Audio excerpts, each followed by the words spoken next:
Keep Moving with the Senior Center. I'm Amy Beck, the Director of Senior Services and Director at the Senior Center, and with me is Ashley Shaheen, the Assistant Director at the Senior Center. Good morning. Yeah, good morning, Ashley. How are you today? Doing well, and yourself? Just fine. And, we want to let people know that this is a live show. We'd love to hear from them. They can call in, and the number is 508-435-7887. And so feel free to give us a call. You can talk to us. You can give a hello to your friends that you haven't seen in a while. But we're here to kind of open it up to you guys. We do have some things planned today, and we'll tell you about that in a little bit. But Ashley, what's going on at the Senior Center now? We are still closed to the public, but the Senior Center is open, meaning that the staff is still there for you. And we're there to help with anything that we can. We'll either get you in touch with those that can do things for you, or we are there to talk to. So Ashley, what else is going on? Sure, I can tell you what we have coming up today. If you're interested, we have some musical programs coming up. We have a show today, Memory Lane Show, 40s, today at 12:30. And these shows were constructed as a combination of music therapy, a chance to see the best of the best of the pop culture in any particular year, live performances of original artists singing the top songs of the year, the most memorable scenes from the highest grossing films, and the funniest scenes from the most popular shows. And this afternoon at 12:30, the focus is on 40s.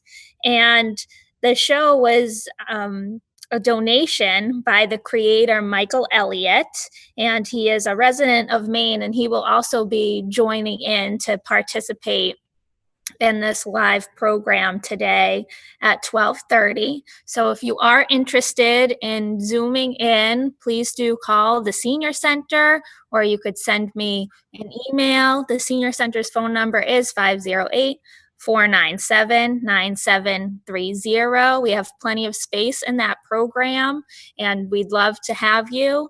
Next Thursday evening at 6:30, we are having a karaoke night. So if you like to sing your favorite songs, why not sing with others? It will be a good time.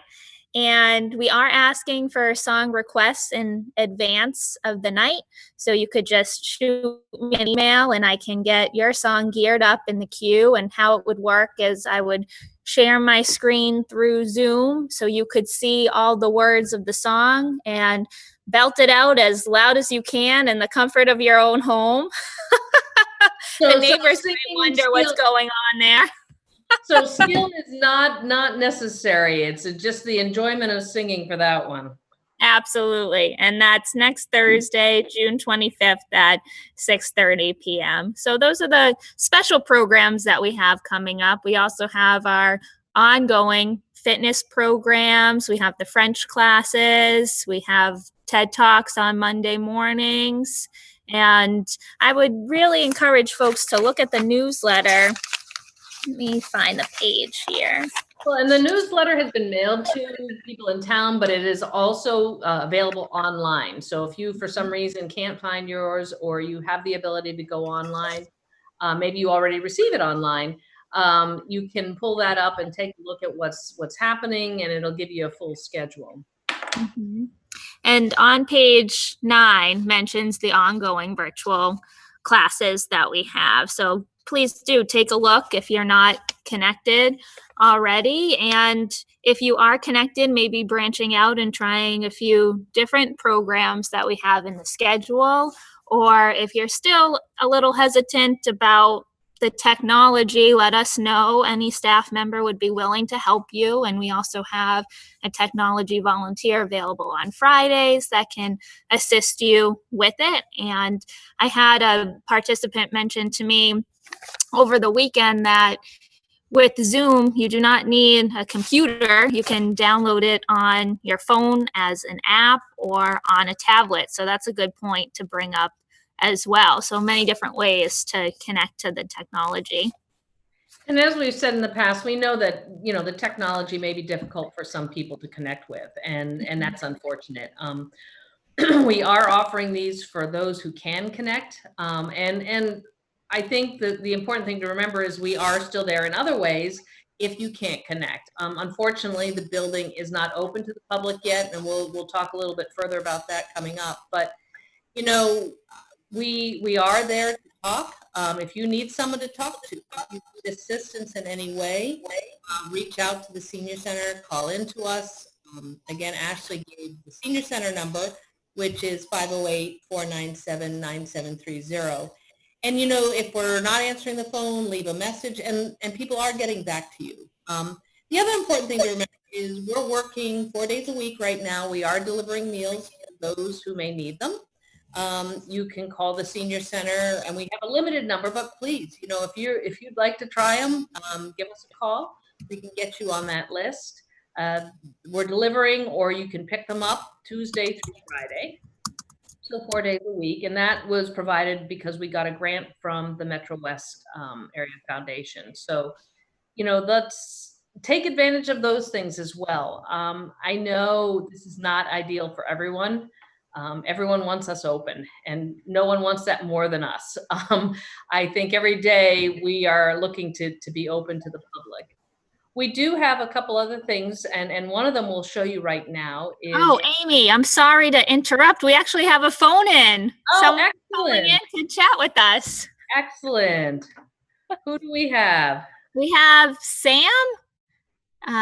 Jim just sent me a message saying that Sam is on the phone, and Sam was a participant in a TED Talk discussion a few weeks ago. So welcome, Sam. I'm not sure if you can hear us. And let's just make one little note to that. This is our first call-in, so we're very excited. And we hope that you do call in again. The number to call in, and Sam used it, was 508-435-7887. So Sam, welcome. Oh, thank you. I was calling in to tell people how wonderful TED Talks are on Monday. So I'm a recent retiree, retired in October, and while I never think of myself as a senior citizen, my wife keeps reminding me that I am, so I have to stop doing some of the things that I do that only younger people can do, like climb up on ladders and things like that in the house. But the TED Talks on Monday, I participated in one, and it was very interesting. It was about John Francis, a man who decided to remain silent for 17 years. I just noticed that your picture, your feed has gone off of HCAM. Actually, Sam, when you're talking, it shows the HCAM logo. I've got it. Okay, thanks for explaining that. So, for people who don't know, TED Talks are, TED stands for Technology, Entertainment, and Design.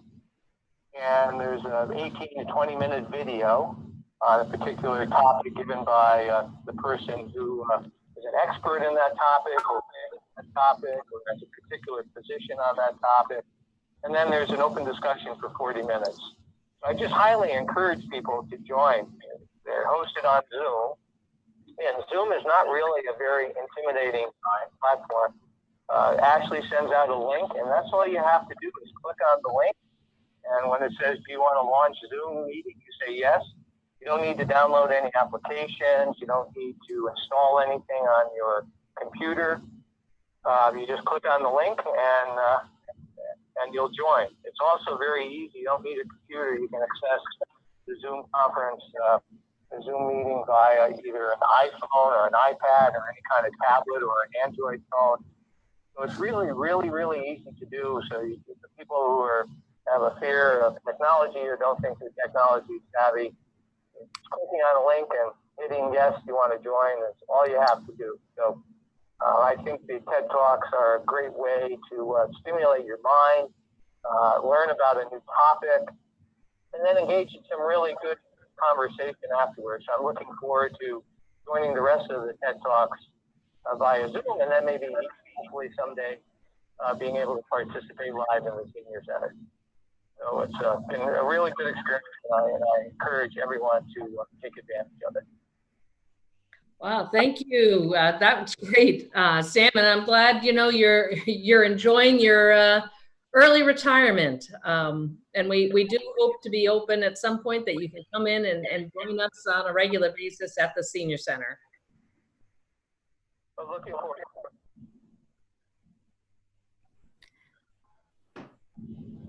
So what we were starting to go into, thank you, Sam. Again, please, I hope Sam gets some of you to call in as well. We'd love to hear from you. And again, you know, I'm grateful that the virtual programs are working. It's great to see that they are. Again, you know, we would much rather be in person with everybody. And as we were talking about, there are things we're still doing. We have our meals, like I had mentioned. We do have phone-ins so that you can reach outreach services. I know that Marlene and Kim are very excited to work with you. And as far as virtual programs, we also have the coffee hour on Wednesdays. So there is a way to connect. We can look into see if there's ways that they connect by phone as well if they cannot Zoom into meetings. I think there may be a number that people can call in. And that we can give to you if you're interested. So you're not limited by the technology completely. Yes, if you want to see people, having something that you can view Zoom on would help, but don't hesitate to talk to people and to call in. We want to hear from you. Amy, a few people have asked about the medical equipment and just wanting everyone to know that we still have that available if people have the need. Absolutely. Absolutely. So we do have a video. It's one we've been wanting to show. It's a banana chocolate chip bread. And our Natalie, who does our French classes and who was cooking for us for a while, does these videos for us. And just so you know, we have 2 more coming next week. It is a lentil soup. And to go along with that, these 2 is a farmer's cheese. So I can't wait to see them, but those will be available next week. But today we have the banana chip bread, chocolate chip bread. Bonjour, hello everyone. Today we're making banana bread with chocolate chips. So I've come up with my own recipe, which is a little bit healthier than what you see out there. Mine has a cup of flour with half a cup of wheat bran, 3 bananas, 1 stick of butter, a pinch of salt, a teaspoon of vanilla, a tablespoon of molasses, 2 eggs, half a cup of buttermilk, and half a cup of chocolate chips. As you may have noticed, there is no sugar except for the molasses in the bananas. There is also higher fiber. And for a change, there is no sour cream in my recipe, it's buttermilk. So this should make it a little bit healthier than most alternatives out there. All right, so let's get going. So we're gonna take the butter and mix that into the bananas. There we go. I'm gonna add a tablespoon of molasses. A little squirt like this, and here we go. It's done. I'm gonna add 2 eggs.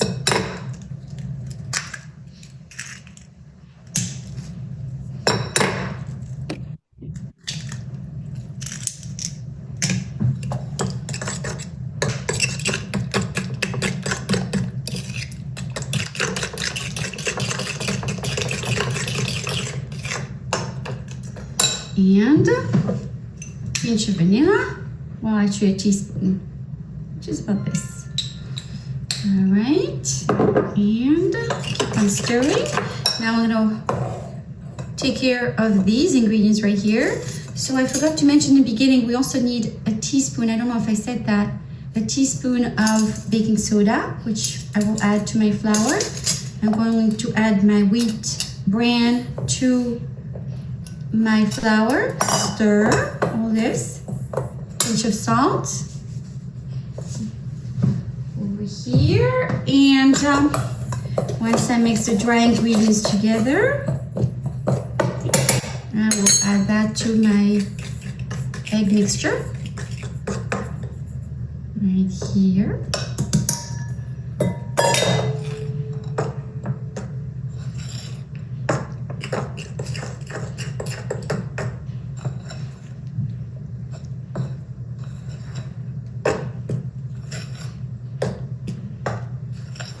I'm gonna add half a cup of buttermilk.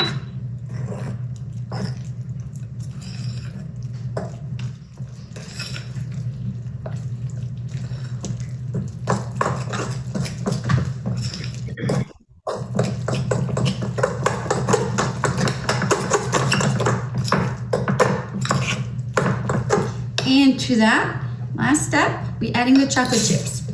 All right, so this is the recipe for regular banana bread with chocolate chips and with some healthy ingredients in there.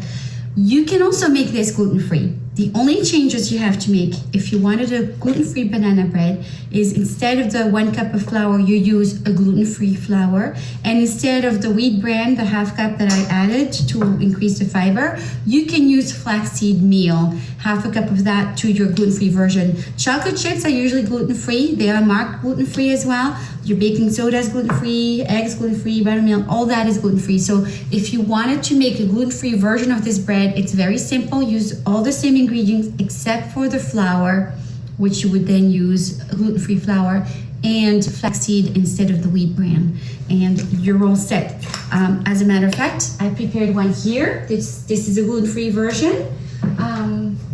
I put it in a blue pan, that way I won't confuse it with the one I am making now, which is the regular bread.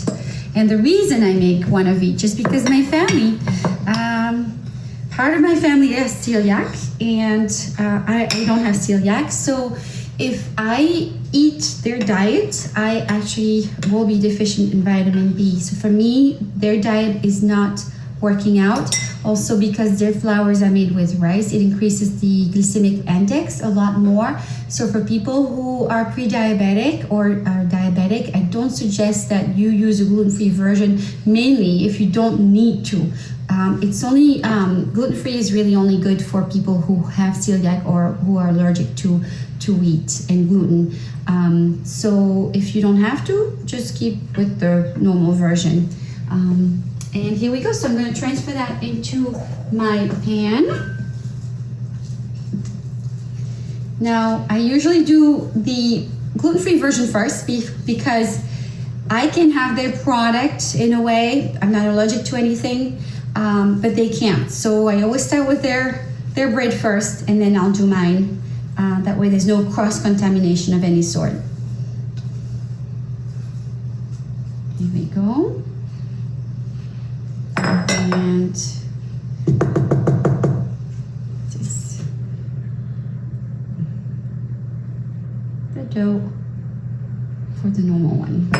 So there's no way for me to confuse them when they bake because we use different colors for gluten-free versus regular.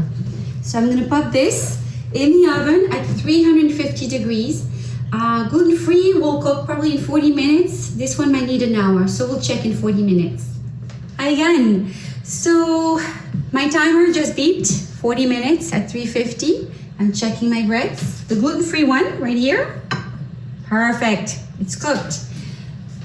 This one, cooked as well. And you know why? Because I used a flat dish, something that's not as deep as this. Had I used a similar dish to cook this bread in, I would need more time because when it's not gluten-free, it does take the regular time of 1 hour. But because this is a wider, shorter dish, I managed to cook it exact same time as my gluten-free banana bread. So now it's ready. We're gonna let it cool off and then we'll be able to eat it. And I hope you enjoy it. As you can see, they rose and they look like regular banana breads, both of them.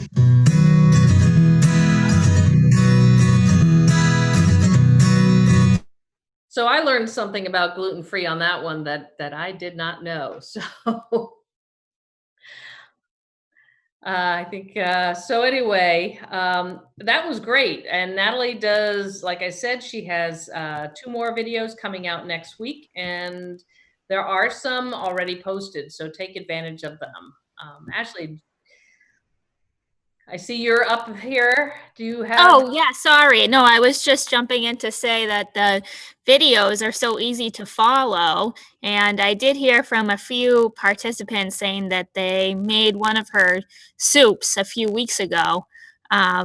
And she was pretty noted for the soups at the senior center when we had the lunch program in-house. So encouraging people to try out the recipes and to follow along. I love how she has it set up in her kitchen. The videos just come out great. I've enjoyed watching them. I'm not much of a cook, but something to work on maybe.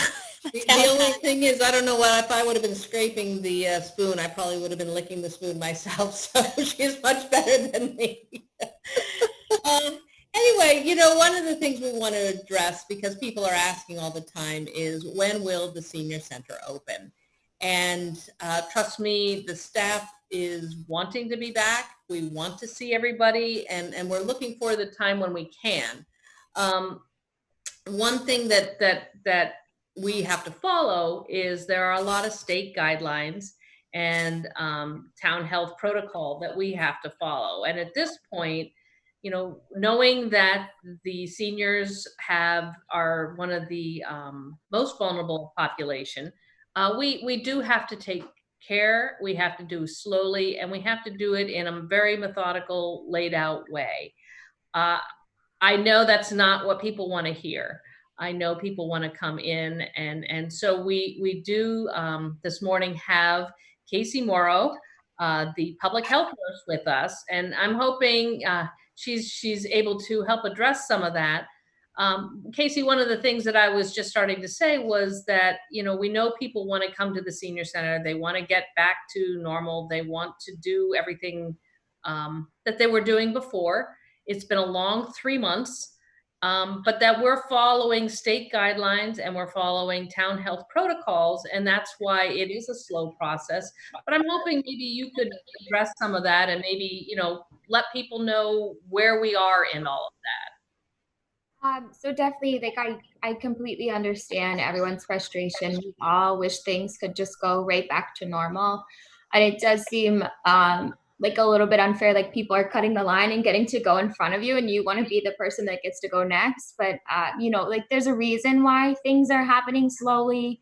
There's a reason why senior centers are going to be the last to open, and it's because that population has the greatest risk for adverse effects. So, you know, the majority of cases that we will get with COVID, as long as they are, you know, mostly healthy middle-aged adults, it will feel like just a cold and they'll get over it. But many other people that either are immunocompromised or elderly, you know, really face like the potential to not only have to be hospitalized, but then they can also, you know, there will be fatalities. So it's a much different risk category where you're opening up like camps and some very limited activities versus like opening up a senior center, and just really putting those people at risk. You know, behind the scenes, when we're opening up camps and restaurants and starting to do,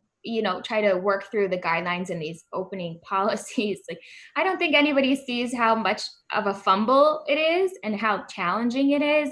You know, you read the guidelines and it looks like you're just going to have to put up a sign and clean some stuff, but then once you dig deeper, you know, it's really a challenge to get these places open, and we want to make sure that when we do open them up, that we're actually confident that they're able to now implement these new protocols, new infection processes that they would have never have to do in a normal world. Yeah, and then I think that's important for people to realize, because we are trying to get to that point. There are, and it is hard when you start seeing things open up. You're like, great, when is our turn? And it's just a little bit further down the line. And yeah. Safe. We want it to be. We definitely want to get there, but it's just not the time yet, you know. And we will get there by doing this slowly and very intentional with like how we open in things. We'll make sure that, you know, there's not like this huge bump in numbers, that like when we open up these places, now all of a sudden like all these people aren't getting sick, so we go down to phase 1. Like we want to make sure we open slowly and directly, and then we know what everyone's supposed to be doing so that we can get to 3 and 4, you know. And I know it's I know it's so hard to wait. Well, and I know that people are asking, well, why can't we open this? Why can't we open that? The situation is we need to make sure the senior center is, like Casey was saying, set up so that it's not just wiping down a doorknob or you know, a water faucet or anything like that. There's more to it. And so we are working steadily to get to that point. And the health department has been phenomenal. And if you have questions about it, obviously give Casey a call. I know that she's willing to answer questions about this. Casey's been great about delivering masks when people have asked for them. So if you are still in need of masks, although at this point I think a lot of people may have them, but you know, things change. If you do you need a mask, I know I seem to be missing some in my house all the time. So they're gonna be like socks, right? They're getting eaten by the washer now at this point. I think so. And so, you know, every now and then I just put in a new order for some, because my daughter's getting ready to go back to college, and so she'll be needing them as well. But that we are there to help with that, and Casey is willing to help with that. So feel free to call the senior center for things like that, or call Casey, see what you can ask questions of. And anything else, Casey, though, that you have that you would like to tell people? I mean, we're right now in the health department, you know, yesterday we just had the COVID testing event, which I think will be really helpful.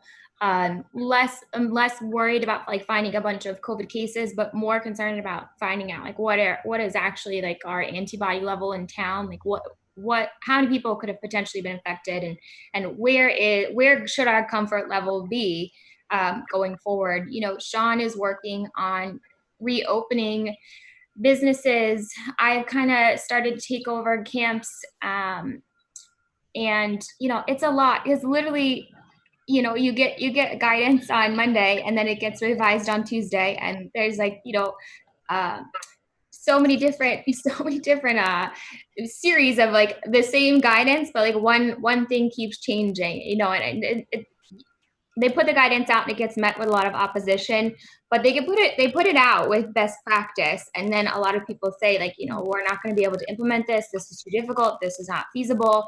And then they make it like a little bit easier. They chop off this stuff that would still be best practice, but they could maybe deal without, you know. Casey, sorry to cut you off, but I'm curious, how did the event go in terms of turnout? And then when would you get the data back from that event? Would you be informed as a health department? Yeah. So as the health department, you know, we get any test, like anyone that's been tested in Hopkinton, we would get their test results positive or negative. They only get flagged to me if somebody is positive, but still I can pull up that negative data.